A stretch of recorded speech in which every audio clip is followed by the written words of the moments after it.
Okay, it's 4 o'clock and the start of our clinic for tonight. So I'm going to go ahead and give an introduction. If you're here for Mike's clinic on strength training and nutrition for ultra runners. And I'm sure you're all familiar with the amazing Mike McKnight. He's going to be taking you through the key strength exercises that he implements on a weekly basis to avoid injury while building up the miles into ultra length runs.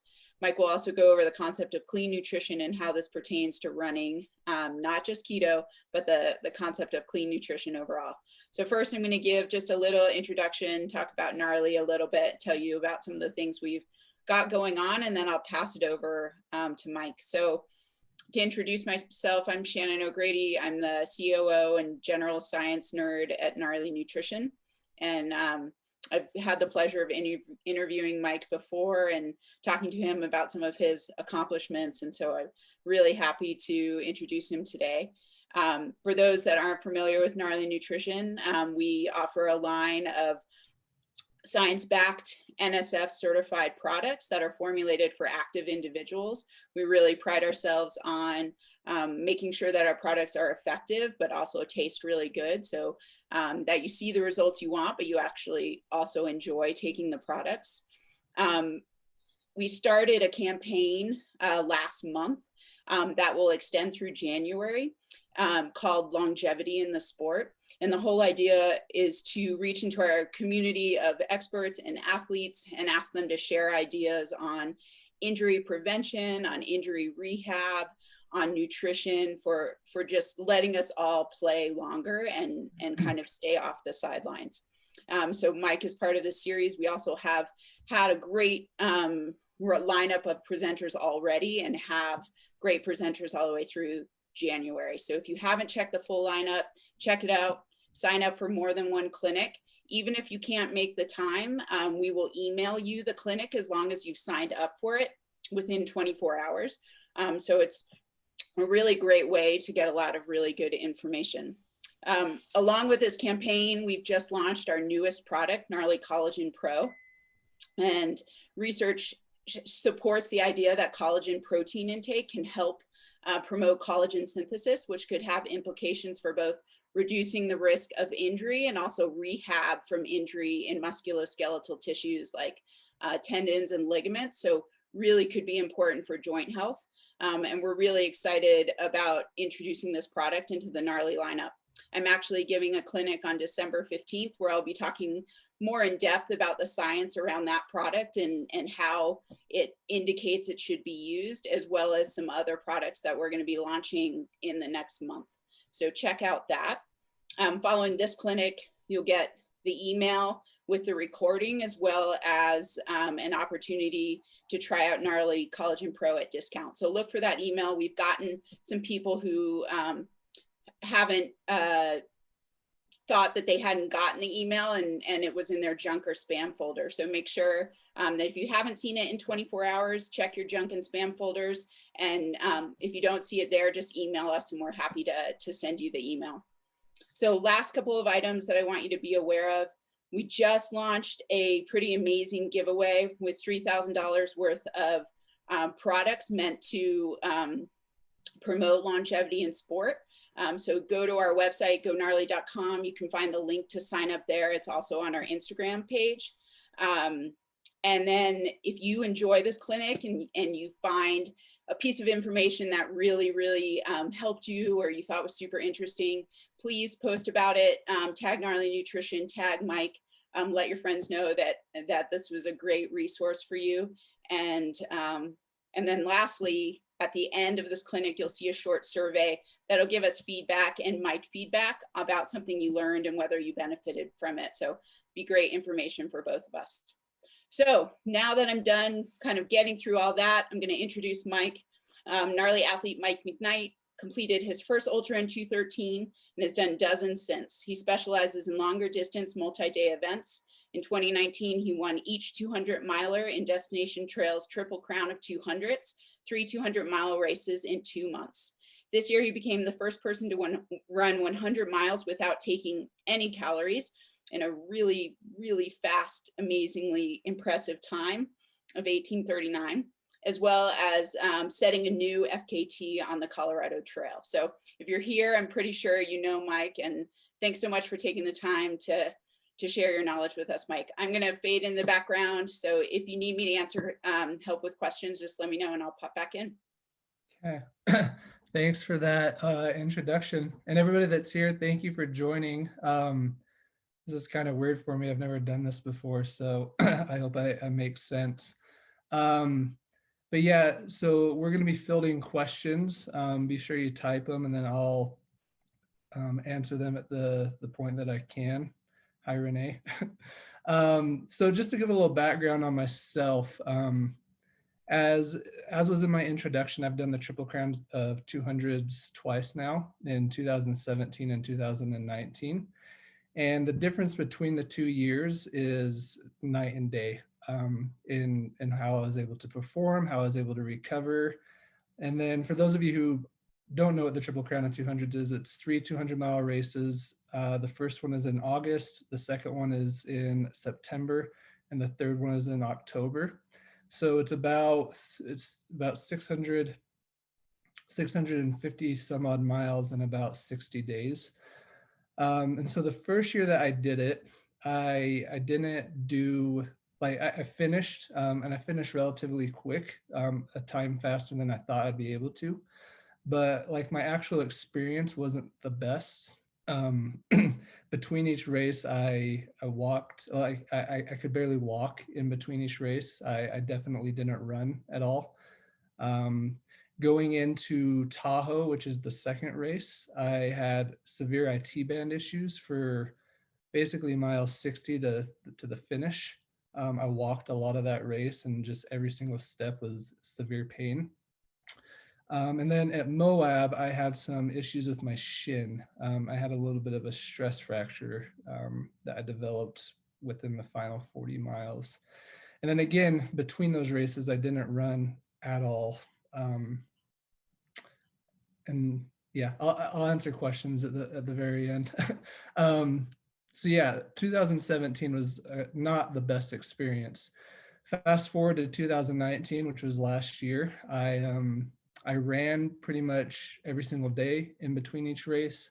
I had no pain during the races. I had some fatigue, which was to be expected, but no mechanical issues at all for the whole thing. I was able to run pretty consistently. I didn't have any, like, I didn't have to take ibuprofen. I didn't have to work on some kinks. Like, everything was perfect in 2019. And I contribute that to two different things. The first was nutrition, and we might have time to talk about that a little bit. I'm going to focus mostly on the strength training aspect of it, because I contribute most of the difference to implementing strength training for the 2019 year. So before I dive into that, really the only question I have is about my glasses. They're Rudy Project. A lot of people don't know this. A lot of people think I just wear sunglasses all the time, but they are prescription. I'm pretty blind. So whenever you see me wear it, and I have the sun kind of hitting my face right now, so that's why they're appearing to be sunglasses. But yeah, Rudy Project, they're transitional. I wouldn't be able to see without them. So yeah, so to start out, and to give one more background on myself, I'm not, like, I have a social work degree. I work in marketing. Most of what I've learned over the years is from research and then just implementing it into my routine. So this is just from my research. This is just from my experience. This is from what I've seen. But to start out, the body is divided into 3 different planes.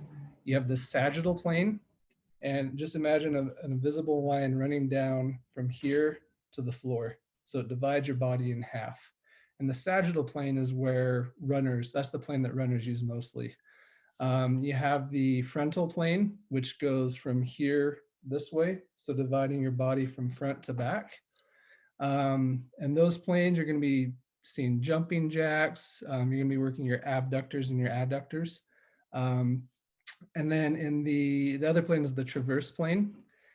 And the transverse plane is basically at your waist. It's cutting your waist in half, so it divides your body from up and down. and in that plane, you're mostly going to be working like Russian twists. If you're doing some core, golfers use that plane quite a bit when they spin and twist. So those are the three different planes. And when you're running, as I said earlier, you're mostly using the sagittal plane. If you're anything like me, when I first started running, that's all I did was I ran. I was asked multiple times if I strength trained, and I just said no, that if I was going to spend 30 minutes strength training, I'd rather just add that onto my run. So instead of running 2 hours, run 2.5 hours. I didn't understand the importance of strength training. And it showed because I had IT band issues all the time. And so if you're anything like that, if you just want to get out and run as much as you can, as much as time permits with your busy schedules, I completely get that. I do know though that if you hear me out, that it could change the game a little bit for you, especially if you experience injury or knee pain specifically. So does anybody have any questions about those three planes before I continue? No? Okay. So when you just work one plane, like a lot of runners do, you're going to create muscle imbalances. And muscle imbalances create pressure on joints, create pressure on muscles. Muscle imbalances can really mess the game up for you a little bit. Because runners, if you look at a runner, most runners tend to have big calves, not big calves, but strong calves, and then strong quads. Those are the muscles that we use the most. And so when we're just building those muscles and not focusing on other core muscles, then those muscle imbalances are created. So muscles, for example, that are in charge of, like in the other two planes, your shins, your glutes, they tend to become weaker. A lot of runners have IT band issues. A lot of runners have shin splints. I don't know the percentage, but a majority of that is due to muscle imbalances. So first, let's talk about knee pain. And this is the most common form of injury and irritation that I've seen with runners, especially in my own journey. Knee pain, the way that you can work on knee pain is simply by strengthening the frontal plane muscles that surround your knee. And we'll go over some of those exercises at the end, but really there's just a nice, good set of exercises that you can be focusing on that will help strengthen the muscles and the tendons around your knee, help strengthen your hips, help strengthen your glutes. To give you a little backstory on that, when I did the Tahoe 200 2 or 3 years ago, like I said, I had a lot of IT band issues. I had a lot of knee pain. And the way that I ended up tackling that, so the knee pain continued after the Triple Crown of 200s. I couldn't really run more than an hour, hour and a half without feeling a lot of knee pain. And knee pain kind of runs back throughout my history of ultra running. The only DNF that I have was from IT band pain. I just really couldn't take it anymore. So knee pain is something that I'm very, very familiar with. And through my research, the thing that I discovered is I decided to try and do wall sits every day to help strengthen that. So yeah, every day for about 5 minutes, I did wall sits, and those wall sits help strengthen my hips, help strengthen my glutes, and it helps strengthen the IT band, which is going down the side of my leg. I did that every day for 5 minutes, and only about a month later, I started to notice my IT band issues started to go away. And so ever since then, that was 3 years ago, I've made it a point to do wall sits every other day, along with some other exercises, and haven't really experienced knee pain since. Another issue that a lot of runners run into is, and I might botch how I'm saying this, but it's piriformis syndrome. Does anybody know how to actually pronounce that? And it's weird not getting any interaction, not being able to hear anybody, but Mike Piriformis is right. Okay, piriformis. Okay. So yeah, piriformis syndrome. And what the piriformis is, it's like a triangular shaped muscle that's in your buttocks. And if that gets irritated, it can irritate your sciatic nerve. And when your sciatic nerve gets irritated, that could create pain and a tingling sensation in your buttocks and all the way down your leg. kind of some of the things that the piriformis is in charge of is it helps support your external rotation. It helps keep your pelvis stable and it helps keep your hips level. So if your piriformis starts to get irritated, not only are you going to feel some pain and tingling and numbness, but it could really mess up your form as a runner, specifically, if your pelvis gets unstable or if your hips get unlevel. So piriformis syndrome is another one that I've seen. And then lastly, this kind of circles back to the knee pain, but the IT band syndrome. I think we all know what the IT band is. It runs down from your hip, down your leg, crosses your knee. The IT band's primary function is to help support lateral stability, specifically in your lower extremity. So when you're running, it helps stabilize down there. IT band syndrome is something that is, seriously plagues a lot of runners. And I feel like I'm going through my thing pretty quickly, so I see a question, so I'll address that right now. So for the wall sits, was the 5 minutes in one go or 5 reps of 1 minute, etc.? So with the wall sits, I started out, I can only do about 45 seconds. So I just did like a bunch of 45-second wall sits throughout the day. And then it got to the point where I would do 2.5 minutes in one go, and then I would go for a run, and then I'd do 2.5 minutes when I got back, or 2.5 minutes before work, 2.5 minutes after. But it doesn't have to be in one go. Just like with your running, just like with anything else, just build up. Start with what you can and just kind of slowly build up throughout the day. So yeah, I appreciate all the comments. So the thing that I found with my strength training, we're not trying to bulk up. We're not trying to get strong. We're not trying to go win like strongman competitions. Like that's not going to be beneficial if your primary goal is to be a good endurance runner. You don't need to bulk up. So the majority of my exercises that I do and that I coach my athletes to do is body work style workouts.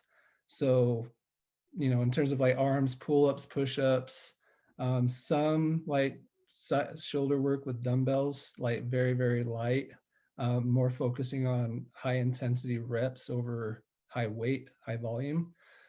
So the majority of the exercises that I do are body weight. And the specific ones that I try to get in a few times a week for my lower body, for my hips, for my IT band, for my glutes, I will quickly go over with you right here. And I feel like this is I'm gonna feel very weird doing this, but bear with me. So if you don't have these are something that I encourage everybody to get. They're just resistance bands. And I got a bag of about 5 of them for $20 off Amazon. So I use these quite a bit when I'm trying to strengthen my hips and my glutes. But to add a little bit more resistance, I always double it up. So let it hang down like this, put one foot through, and then let it crisscross right here. So you're making like a figure 8. I don't know if you can see that. And then stick your other foot through. And so something that I try to do almost every day with this is lateral band walks. So kind of get in like arch your back a little bit, make sure your knees are not over your toes, and then just walk sideways and feel that stretch in your glute. So just go back and forth. Like I'm in a small room, so you can do 3 one way, 3 the other way, and do that for about 5 times. Every time I do this, I feel a nice burn right here. And again, I feel super weird doing this. But yeah, so those are lateral band walks. Another thing that you can do are simple air squats. So again, make sure your knees are not over your toes. Like don't let them go over your toes in the squat, but make sure they're over your second toe. And then just do simple air squats. And that will also work this area to help strengthen your hips and your glutes. Bulgarian split squats. These ones are great to do. A lot of people just call them single leg squats, but find something like a chair to put one leg on and then go down in one single leg squatting motion. So these are called Bulgarian split squats. Jumping jacks are good. Squat jumps, they're a killer, but in a similar fashion to the air squat. Make sure you're going down and then jump up. Those are another good way to work it. Lunges are good. Like I said earlier, wall sits are great. And then I also sometimes do banded wall sets. So wrap my legs up like I would with the lateral walks, but just do a wall sit. I'm out of breath. Cool. So does anybody have any questions about that? So is the squat hold the same as the wall sit? The squat hold? I'm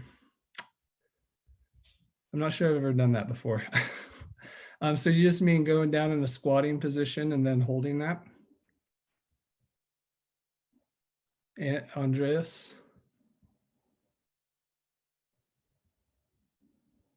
Did Andreas see my question or my answer?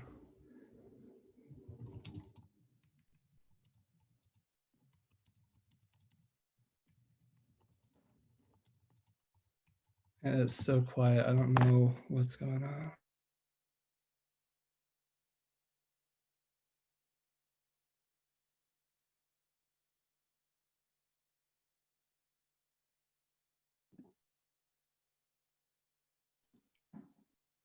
Mike, I can go ahead and type into that box. Yeah, so I think he was wondering, sometimes in a squat you go below parallel, but in a wall sit, would you stay parallel to the ground? Maybe Squat, you would stay parallel. Squat, you would stay parallel. Squat holds are fine as well, but specifically what I'm talking about, wall sits. So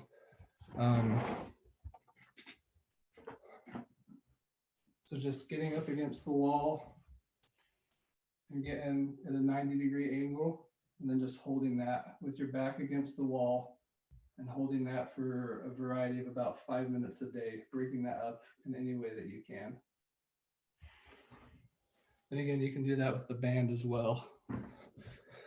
Okay. Thanks. How do you change reps and weight over time? I changed from 15 to 22. So the thing that I recommend with strength training is to focus not on reps, but to focus on time. I don't know how many of you have heard of Tabata, like a Tabata timer, but the majority of the workouts that I do are with a Tabata timer. And what a Tabata timer is, that's a mouthful. It's similar to a HIIT style workout, but basically I have this app, it's called, it's just called Tabata timer, but you can go in there and you can put how much prepare time you want, how much work time you want, how much transition time you want, which ends up, yeah, it's not really rest time, it's a transition time, and how many cycles and how many sets.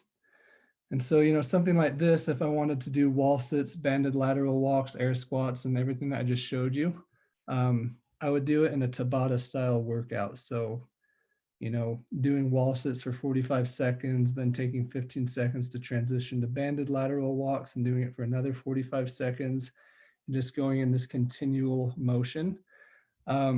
I hardly ever focus on reps. I focus on time, which is kind of a similar concept that a lot of ultra runners adapt with their running. A lot of times you'll hear that time on feet is something that you should focus on over just strictly mileage. I take a similar approach to my strength training, just the time that you're doing it, getting your heartbeat going and not really caring about the reps. So I hope that answered your question, Alex. So yeah, more resistance. Knee over toes. So, you know, I grew up in high school. I grew up doing football practice and track, and like whenever we're doing squats, the general rule is not to put your knee over your toes, just because it's bad for your knees. I'm starting to see a lot of people who are going against that and saying that it's okay to put your knees over your toes. And, I haven't done a lot of, like, the thing with like science and data, especially with nutrition, even, like, it's always changing. So I grew up being told not to put my knees over my toes because it's bad for my knees, and the research I looked into showed that. There is some stuff coming out now that's saying that that might not be the case, but I haven't done a lot of research into that to see if it's true or not. But yeah, it's a lot of stress on your knees, and just bad posture if you go over your toes when you're squatting. Um, when you do the band walk side to side. Oh, okay, that was part of that question. Um, how do you schedule lower body work compared to your runs to make sure you're not super sore during workouts or long runs? That's a great question. When I first started implementing strength training, I did the strength training and then I went for my run.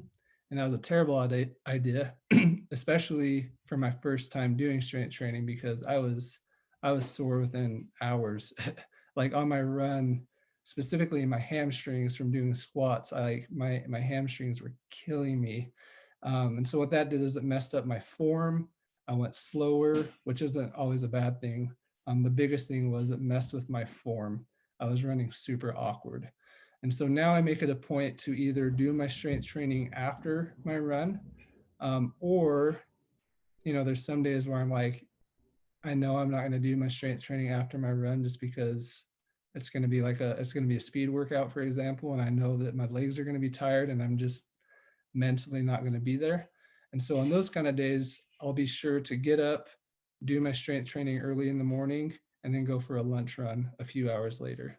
So if you're like that and you like need to get the strength training out of the way, just make sure there's a few hour gap, because it could really mess with your form and lead to injury. And so yeah, so try to do it either after or a few hours before, if that makes sense. Okay, so I feel like I kind of spitballed. Like I said, this is my first clinic, and I hope what I went over made sense. But in terms of talking about the different planes, muscle imbalances, the actual exercises I went through, does anybody have any other questions about those? And I'll give you a minute to write those down just in case. The other thing I wanted to address too was upper body upper body exercises. Um, you hear a lot of like people who are trying to bulk up. They always say never skip leg day. I feel like it's kind of reverse for runners, where all of these issues that I've been talking about are in your lower extremities. So focus on lower extremity exercises like we just went over. Don't focus on upper body. I feel like some runners might have that idea, but working your upper body is just as important as your lower body, in my opinion. And that's going to include your core, and that's going to include your shoulders and your triceps. So again, this is all just body work, pull-ups, push-ups, um, different push-up variations to keep your muscles guessing. I don't know if any of you have heard of a Spider-Man push-up, but I try to do those about once a week, and those things suck. But you just, when you get in a routine, normal push-ups can just get kind of easy. You can obviously increase your reps, but if you just twist things and tweak things a little bit, you can start working different muscles that you didn't even know you had. So I'll quickly show you what a Spider-Man push-up is. So you have your normal push-up. So a runner, let me take a step back. I'll talk to you down here now. Runners, when you're running, you're going to be mostly using your shoulders and your triceps, this area. So when you're doing push-ups, don't worry too much about doing the wide push-ups to work on your chest, your pecs, but keep your elbows right next to your side as you would in a running position, and then do push-ups just like that, keeping your elbows right next to your body. And that's in a way mirroring what your arms are doing when you're running. And then another thing that you can do, like I said, is a Spider-Man push-up. Make sure you can see it. So you get up here, make sure your arms are close to your body again. And when you go down, bring your knee up and touch your arm like that. And that's a good way to also engage your core and work at the front part of your shoulders. So pull-ups, push-ups, doing some squats with shoulder presses as you're coming up, but keeping the dumbbells light. And you think I'm like the most out of shape person the way I'm breathing right now. So yeah, the upper body is just as important as the lower body. Doing core, having a strong core will help you with your running tremendously. And then going back to the arms and the push-ups, I don't know how many of you have experienced this before, but I can tell when I've kind of fallen off strength training, because when I'm running, my shoulders start to feel weak, and I have to like kind of shoot my arms out while I'm running because my shoulders start to ache. So when I start doing more push-ups and more pull-ups, I start to notice that feeling goes, and it doesn't really affect me as much. And so all of this really, obviously it is meant to strengthen your hips and your glutes with the lower body exercises, but the upper ones, it's to help with that posture. You can really tell in a race when somebody's just done by how their posture is. Their back's hunched over, their arms might be out a little bit, it's not as efficient. Somebody who's not as tired, somebody that's been working on those muscles and strengthening those muscles and working on their form, they're still upright, their arms are still close, and they're still a lot more efficient. So really, strength training is for efficiency, it's for preventing those muscle imbalances, it's just overall good for runners with longevity. So, and again, I'm sorry I'm spitballing, I'm not a good public speaker. So the next question, how often do you strength train each week? Also full body routine each time, or do you split muscle groups on different days? Thank you. So I strength train 3 times a week. And the way I do it is I dedicate about 40 to 45 minutes a day for strength training. I do 15 minutes of core. Again, just because I wish I did more studying on why core is good for runners. It helps with your breathing. It's another way to help with your form, because if you have a strong core, your back's not going to give out as much. So I do about 15 minutes of core exercises before I start the full body routine. And then I do 25 minutes of a full body routine. So usually it involves either a pull-up, usually it involves, so a pull-up or like a dumbbell hammer curl mixed with some presses. And again, it's just super light, focusing on range of motion and keeping the muscles engaged.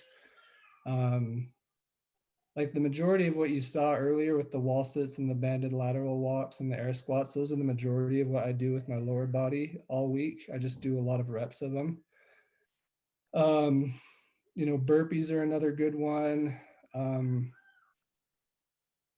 That question was, how often do you strength train? I do 3 times a week, 45 minutes a day, with 15 minutes of those 45 minutes being core. Hey, Mike, some of them got lost higher up, so I'm just gonna I'll read them to you to make sure you get them all. So one was, do you have a mobility routine as well? And if you guys will answer, if you could put your questions in the Q&A, and that way all the questions are in one place, that'd be great. I'll go through the questions in the chat first, and then I'll hit the ones in the Q&A. Okay, so a mobility routine. I guess maybe if that person can clarify a little bit, because I feel that the lateral walks and the squatting are really a part of what my mobility routine is. Any extra stretching maybe they were wondering? Oh, okay, stretching. Yeah, stretching is super important. I do 10 minutes of stretching every day, every night before I go to bed. Some key ones to work on are the ones that, again, are loosening up, like the hips and the lower extremities. So the grok squat is one that I try to work on quite a bit. And I don't know if, I can't remember other names for it, but the grok squat is where you like get down and let your butt touch your heels. You see a lot of people doing it when they're just talking out like at races and stuff. I'll do that stretch a lot during an actual race. If I notice my back starting to hurt a little bit, if I notice that basically anything in my legs are starting to hurt, I'll do the grok squat for about 30 seconds, and then like I'm loose and good to go for another couple hours. So 10 minutes every night, grok squat, child's pose, um, stretching out my glutes, my groin. If anybody's interested, I'd be more than happy to send the specific stretches that I do. I didn't write any of that down, so naturally I can't think of them off the top of my head. But if anybody's interested, I'd be happy to send you after this the actual stretches that I do. But Yeah, yeah, Mike, if you put together the stretches and even the exercises that you do, we can send it out to everybody that gets a recording of the presentation as part of that email. So make okay. that easy to get out to everyone. Another question was, do you see a PT periodically to assess imbalances before they turn into injuries? Also, have you had injuries since introducing strength training? So those were two questions, right? Or did I miss one? Yeah, two questions. So the first one was PT. PT periodically, and the second one is injuries since strength training together in So one. it's kind of funny. I actually went to my first PT a couple months ago, and it was due to a little bit of an injury. So I guess that answers the second question, but I'll go more in depth. But I've never until this year used a PT before, just because I've never. So when I was experiencing the issues in 2017, I was kind of in a spot where I didn't feel like I could afford a PT. And then once I got to the spot where I, feel like I could, I just haven't really had any issues. So I never looked into it. So I finally did see a PT after my Colorado Trail FKT, because I experienced a little bit issues towards the end of that. The PT was just blown away that I've never been to a PT before, but she could also tell that I never have. So it is something that I'm going to start implementing once every 3 months moving forward. Not because she said that she could tell, but just because I could feel a difference after everything that she did to me. And then, yeah, aside from, 2017 having IT band issues, I haven't had any issues since until the Colorado Trail a couple months ago. Um, I think it was just due to the high volume of mileage I've done this year, and then also just in that attempt. But it was about mile 400, and I just started to get some pretty severe quad issues, and ended up being a quad strain. But I mean, the recovery from that, like I was able to start running again 2 weeks later fairly consistently. So, even though it was an injury and it affected my final 100 miles and affected my recovery for a couple weeks, it wasn't entirely severe. And, ever since then I've been fine. So for the past 3 years since I've implemented strength training, I haven't really had any noticeable issues. That's amazing. Any thoughts or experiences on or with cross training? Yeah, I think it's good. I think the concept of cross training is great. I've done it before.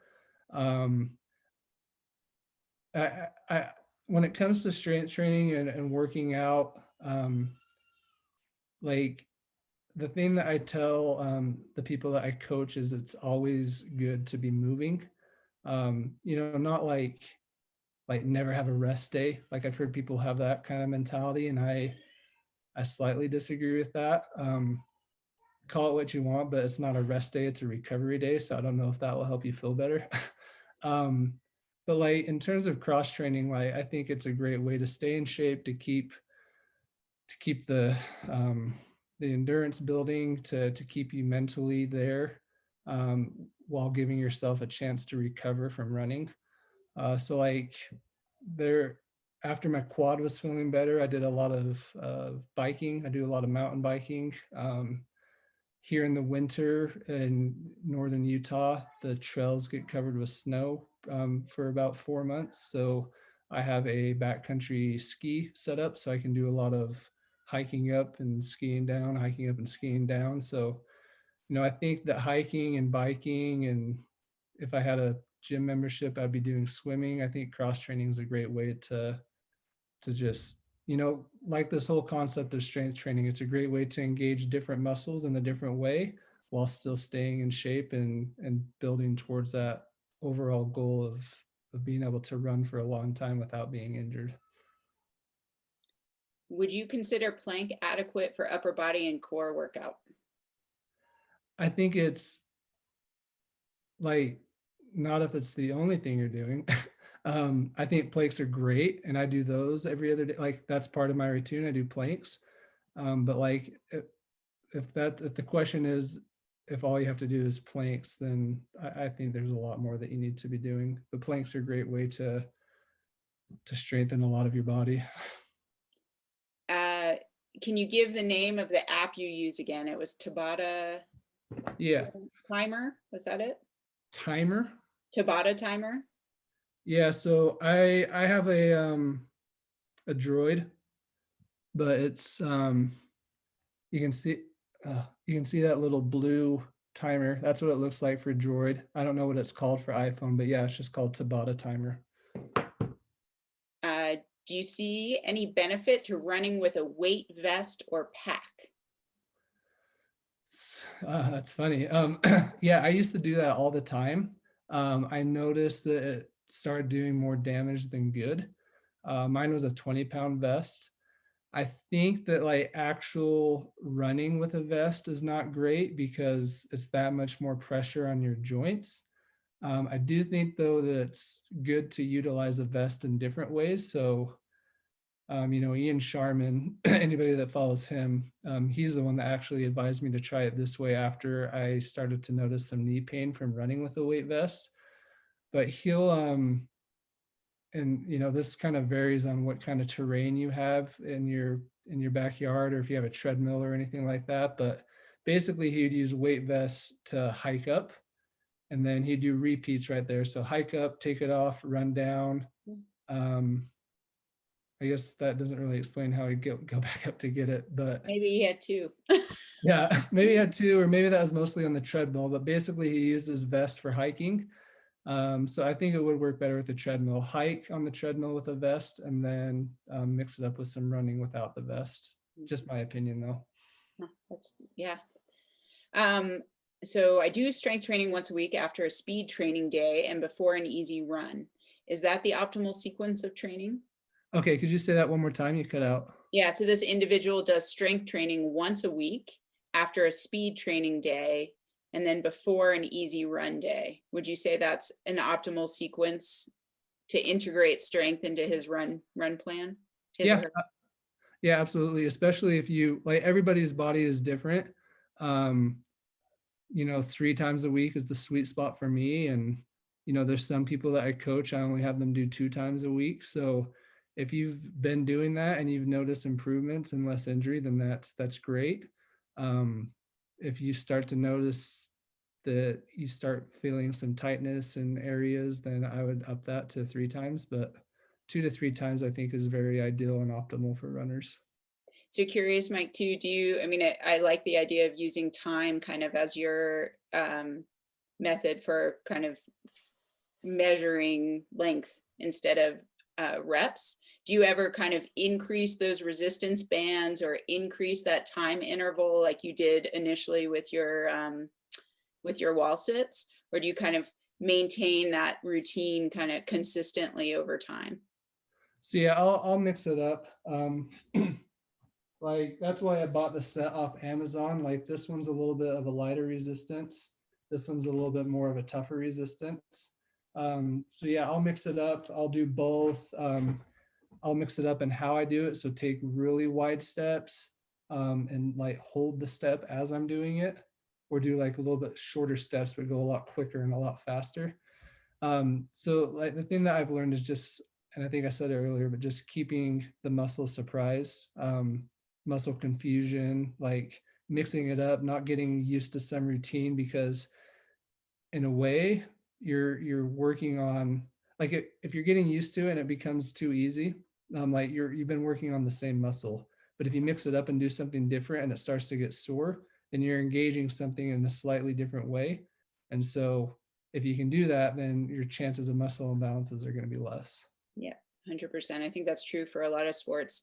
I have another question and then I'll get to everybody else's too. So does that ever change over the course of kind of your training leading up to a race? Or do you do strength training consistently through all periods of, let's say, your run training? So my rule is about a week and a half before a race, I won't do any like dumbbell stuff. So right now it's 2 times a week. So Monday and Friday, I'm doing I'm doing squats, and as I'm coming up, I'm doing a hammer curl, and then I'm going into a shoulder press, and I'll do squats that way. I do dumbbell wide squats, so get my legs out a little bit more to work more on my groin, and then I'll go down, and as I'm coming up, I'll do like an upright row with the dumbbells and go into a shoulder press. So I do those 2 times a week, and then Wednesday's just like strictly pull-ups, push-ups, and all of that, no dumbbells at all. About a week and a half before a race, no dumbbells. It's just all the body work style stuff. And then it's about this, depending on the distance, but roughly a week and a half to 2.5, 3 weeks after a race, I'll keep that same rule where I'll just do body weight before I start introducing the dumbbells. Second. Cool. Mostly I just noticed, like, I used to not do that, and I noticed I was a little bit more fatigued at my races. So ever since switching that and not doing dumbbell style stuff just before a race, I've noticed the fatigue's a lot lower. Yeah, that makes sense. Another question, what exercises are you doing to strengthen your core? So you talked about that a little bit, but maybe reviewing them. Yeah, so the workout that I do 3 times a week, it's a variation of, I don't know how many of you've heard of Ab Ripper X. It's a P90X workout that used to kind of be floating around through, like, when workout videos and Sanity and all that was a thing. It's a variation of that, but I'm doing flutter kicks, I'm doing Russian twists, I'm doing scissor kicks where do you want me to show some of them right now? I'm sure people would love little demos, and then they might be able to associate what you send in a list with the video that recording they'll get. So let's see. So I do a lot of, so these are flutter kicks where can you see me? Yep, can see you great. Keep your lower back on the ground. And when you start out, you can put your hands under your butt if it makes it easier. But try to get to the point where you just rest your hands on the ground. And I just go like this for about a minute. So those are flutter kicks. Scissor kicks, where you can go like this and you hold it. And then you switch after about 3 seconds and hold it. Then switch after about 3 seconds. You can do these bicycles. That's engaging your core right here, and then you can also reverse it like that. And then there's crunchy frogs, where it's kind of like a similar concept where your legs are going in and out. And then these are a good one. Get your heels up to the sky like this and just pulse to the sky. And that engages your lower abs a little bit better.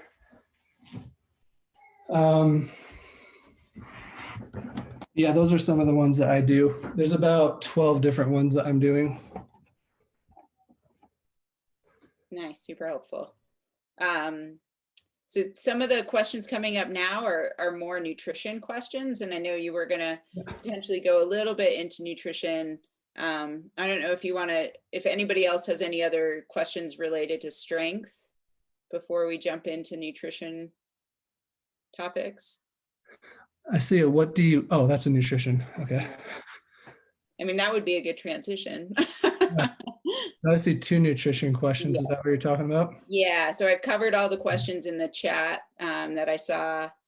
And if everybody continues to just put them in the Q&A, they're just easier to see. But I think for the most part, you covered everything people had questions about as far as your strength routine. So yeah. You could start talking a little bit more about nutrition, and I'll fade away again. So just to end that all, work on strengthening your hips and your glutes and your hamstring. If all you're doing is running, they're not getting enough work.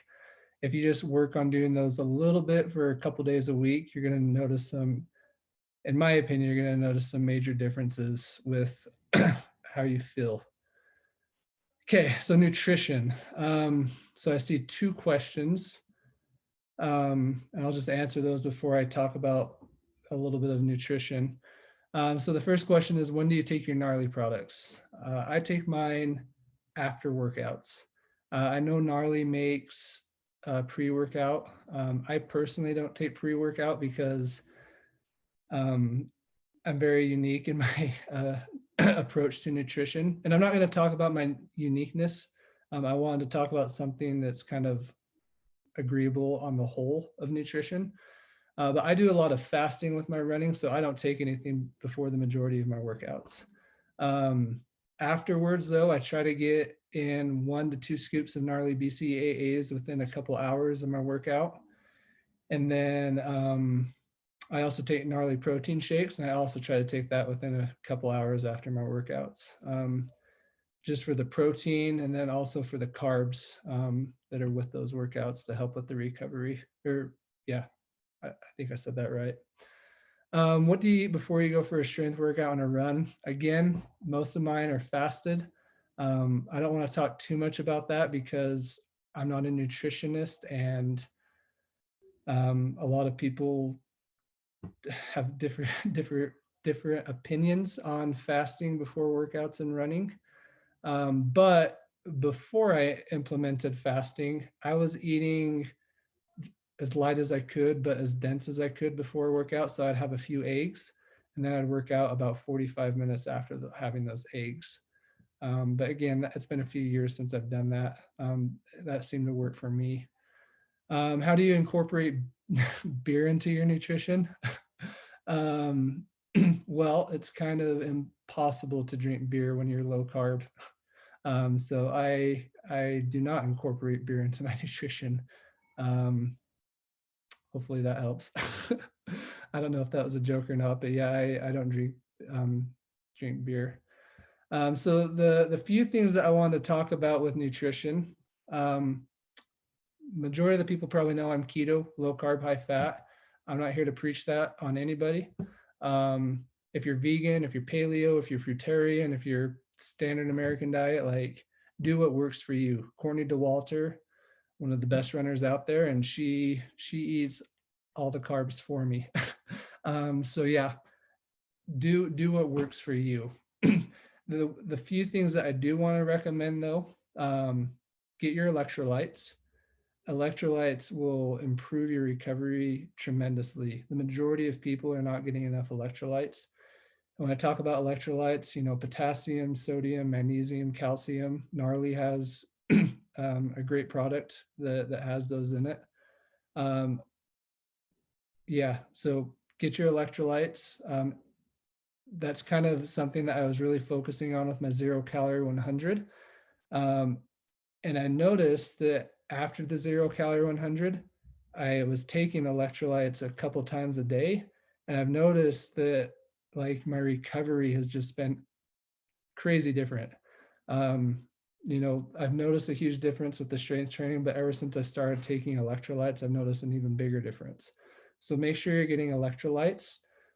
I'd say a lot of the issues that people face in races, and again, this is just my opinion, I'm not a nutritionist, I feel are related to not getting enough electrolytes. The cramping, the stomach issues, whatever typically happens with a race that's not like injury related, are typically from electrolytes, from what I've seen. And so the big thing though that I wanted to talk about after with nutrition is to avoid foods that cause inflammation. Inflammation is kind of an enemy to runners. It slows down recovery. There's studies out there that show that both meat and grains are inflammatory. Obviously, I go towards the meat not being inflammatory because it works for me.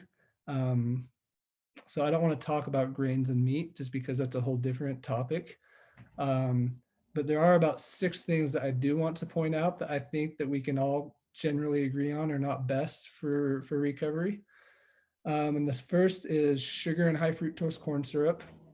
Obviously, when we're doing races, there's a lot of foods out there with sugar in it, and it gives you that boost while you're racing. And I'm not saying to stop doing that, but I'm talking about the recovery portion of it all. Like, try to avoid sugar and high fructose corn syrup.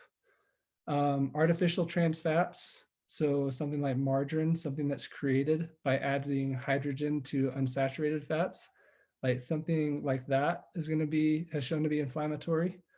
Vegetable and seed oils have been shown to be inflammatory. And then the key word with this, and I have it bolded in my document, is refined carbohydrates.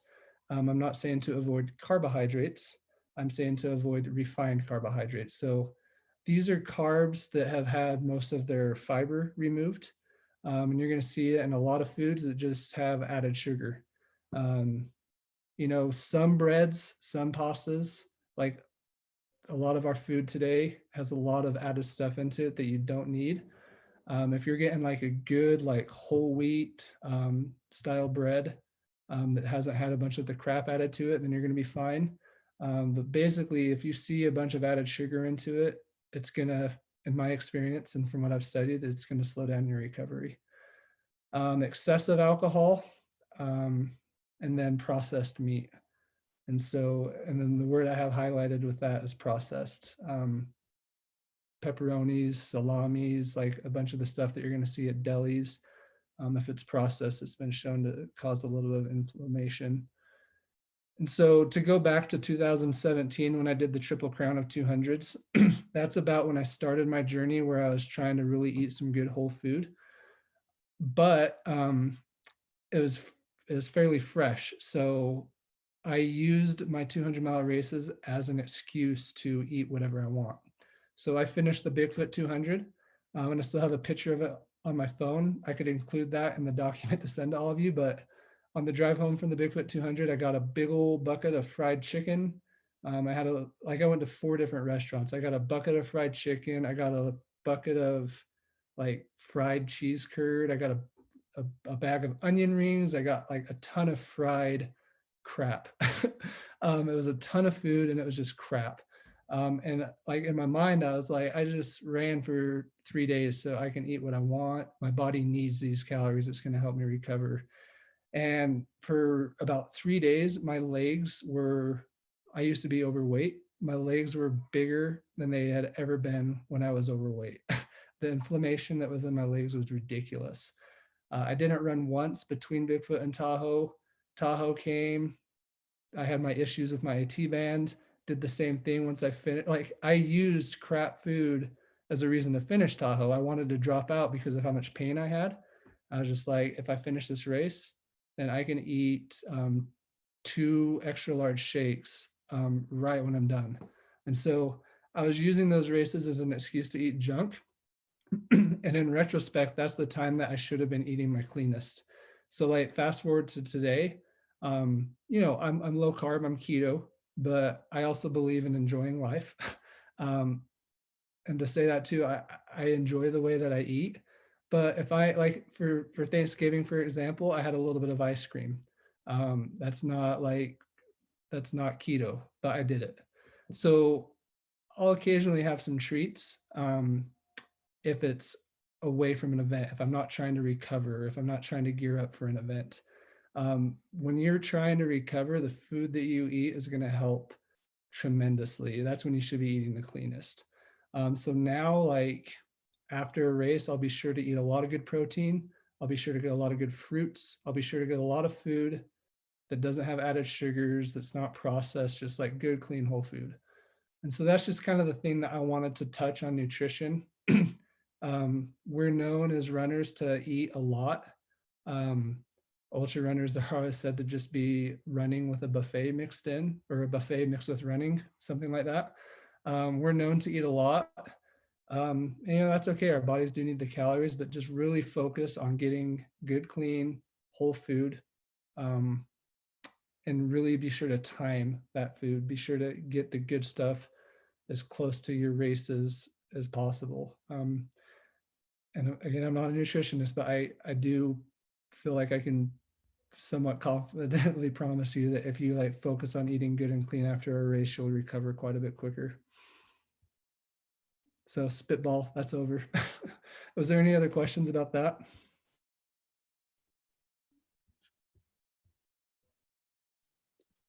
I don't see any questions coming through yet. So if you guys have any questions about general nutrition for Mike, or even if kind of race specific nutrition, I think people often ask, like, maybe not specifically what you do, Mike, related to keto, but if there are any things you recommend for doing before a race or avoiding a race. Like, some people have a different meal before they race, and I always try to tell people, do what they know. They should eat the same way they've been eating during their training as they would eat during a race.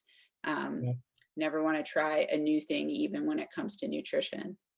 There's a guy I coached that just did a 100-miler a couple months ago, and he said his stomach kind of went south during it. So we had a phone call and kind of dissected everything. And what we got back to was what he had for breakfast that day. He told me what he had for breakfast, and I was like, that seems kind of weird. Have you had that for breakfast before? And he said, no. And, obviously I couldn't prove that that's what did it, but I strongly felt that that was a large contributor to it. Yeah, definitely. And my friend always called ultra runs catered hikes, which I always thought was a funny way to kind of talk about it. So guys, get your questions in, even if it's about strength. Where can we find the link to the recording and follow-up info? So within 24 hours, you'll get an email from Gnarly Nutrition that'll have the recording and follow-up info. If you don't see it in your email, check your junk mailbox or your spam mailbox. And if you don't see them there, then feel free to email us and we'll make sure you get it. But if you signed up for the course and you receive the information about how to log on, you should get the email as well. Are there any other questions related to Mike's presentation? I'm glad that Renee agrees. Yeah, right? Yeah. Having a dietitian agree is a good thing. I know you've received a lot of flack, and I never have felt like you've pushed your nutrition agenda. I thought you've just been sharing your experience, which, from someone who has studied a lot of nutrition, I'm not keto, but I find extremely interesting. And it's clear that you put a lot of thought into it and you've done a lot of research and it works for you. And I feel like that's nutrition. Different things work for different people. Totally. Yeah. So it seems like there are no more questions. Mike, thanks so much, everybody. And thanks for participating and commenting and sending in questions. I think it makes it more beneficial for everyone. We'll get that info out. And Mike, if you want to give us those exercises and the stretching routine as well, we'll include those in the follow-up info from Gnarly. Yeah, perfect. Awesome. Thanks so much, everyone. Take care and look at our list of clinics. Join us for some more. Thanks, everybody.